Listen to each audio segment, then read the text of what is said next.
এদের তো মহলার আগেই পুরো সেটিং করে ফেলতো এরা। আচ্ছা এত দূর আগালো। দেখতে পাচ্ছ চলে এসেছি বন্ধুরা আজকে কামালপুরে।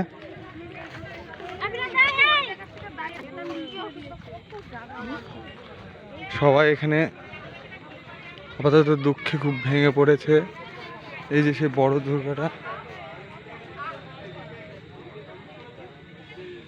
যেটি পুরো ফাইবারের তৈরি, রঙের কাজ চালু করেছিল।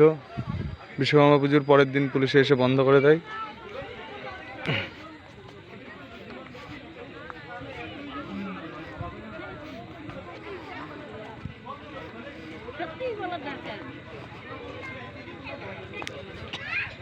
বাংলাদেশে চলে যাও।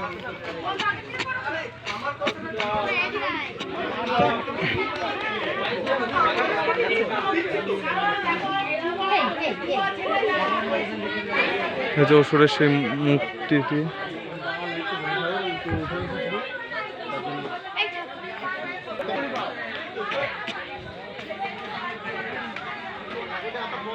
এটা ছোট প্রতিমাটা যেটা পুজো হওয়ার কথা ছিল।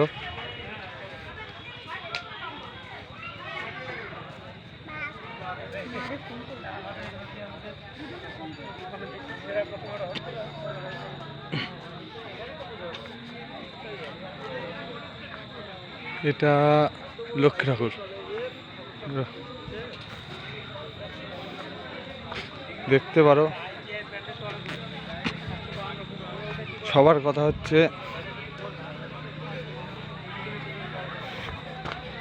যে বৈশাখ মাস থেকে এরা কাজ চালু করেছিল, তখন কোনো বাধা দেওয়া হয়নি। এখন পুজোর মুখে এসছে, 50 লাখ টাকার উপরে খরচা করা হয়ে গেছে, তারপরে বাধা দেওয়া। এটা কি কারণ? কিছু খুব সমস্যা যে দর্শনার্থীর ভিড় ঠেকাতে পারবে না প্রশাসন।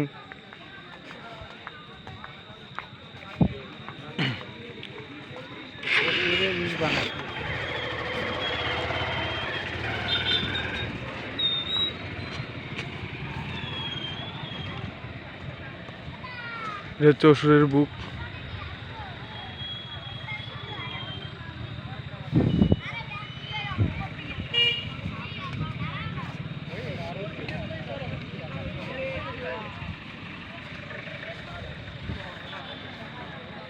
সবাই যে যার জমি ছেড়ে দিয়ে এখানে এই পুজোটি তুলছে, সরকারের অনুদান ছাড়াই গ্রামবাসীরা মিলে এই পুজোটি করছে।